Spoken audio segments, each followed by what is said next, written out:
যে ব্যবসা আল্লাহ বলছে ওয়াহাল্লাল্লাহুল বাইআ ওয়া হারামার রিবা, আল্লাহ রাব্বুল আলামিন ব্যবসাকে হালাল করেছে, সুদকে হারাম করছে।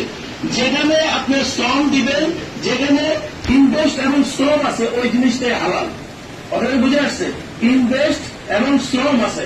এখন যেমন আমি কাউকে একটা আইডি করে দিছি, দেওয়ার পরে দিয়ে সে বিজনেস করতেছে, আমি ঘুরে রয়েছি, ব্যাপারটা এরকম না। যেমন আমার টিমে যারা আছে তাদের সাথে আমি বারবার মোবাইলে যোগাযোগ করতেছি, তাদের কাছে সরাসরি যখন প্রয়োজন হচ্ছে যাইতেছি, বলতেছে লিডার অমুক জায়গা দেওয়া লাগবে, আমি আমার নিজের টাকা খরচ করে যাইতেছি, তাকে যতটুকু সম্ভব নাস্তা খাওয়াইয়া বা বিভিন্ন ভাবে তার পিছনে ইনভেস্ট করতেছি।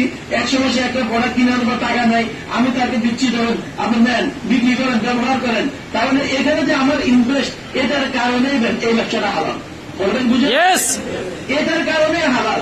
আর যদি কেউ যদি এরকম মনে করে আমি এখন আইডি করে দিছি, এবার আমি ঘুমাই আর খাই অকাশের করে যাচ্ছি, এগুলো তাই, তাহলে তো আপনার নিজের তো নিজে চিন্তা করলে হালাল না হালাল বুঝবেন। আপনার যোগাযোগ নাই, আপনার শ্রম নাই, টাকা নাই, মেধা নাই, কিচ্ছু নেই, আপনি বসে বসে খাইবেন, তো এটা তো হারাম হইবেই। কথাটা বুঝলেন নাই? তো এই জন্য আমি আপনাদের সকলকে অনুরোধ করবো যে ডিএক্সএল সিস্টেমটা আসলে অত্যন্ত ভালো সিস্টেম। আমি গত বছরও মক্কা মদিনা অনেকদিন ছিলাম, ওখানে যে দেখলাম সৌদি আরবেও আরবি শেখেরা তারা ডিএক্সএল এর কপি গায়ে, ডিএক্সএল লইয়া মদিনা ওমের মধ্যে দেখছি ডিএক্সএল এর প্যাকেট, কপির প্যাকেট লইয়া আমার লগে এক আরবি শেখ আমাদের খাওয়াইলো।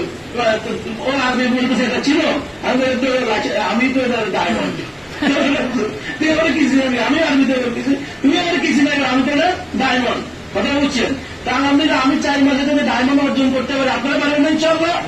আমি তো দেখতেছি আমাদের লাকসাম এবং আশপাশে ডায়মন্ড, অসংখ্য ডায়মন্ড এবং তৈরি হইতেছে ইনশাআল্লাহ। লাকসামের সহ সারা বিশ্বের বিভিন্ন রাষ্ট্র যেরকম ডিএক্সএল বিপ্লব ঘটছে, ইনশাআল্লাহ লাকসাম কমন্ডার মধ্যে ডিএক্সএল বিপ্লব ঘটবে ইনশাআল্লাহ।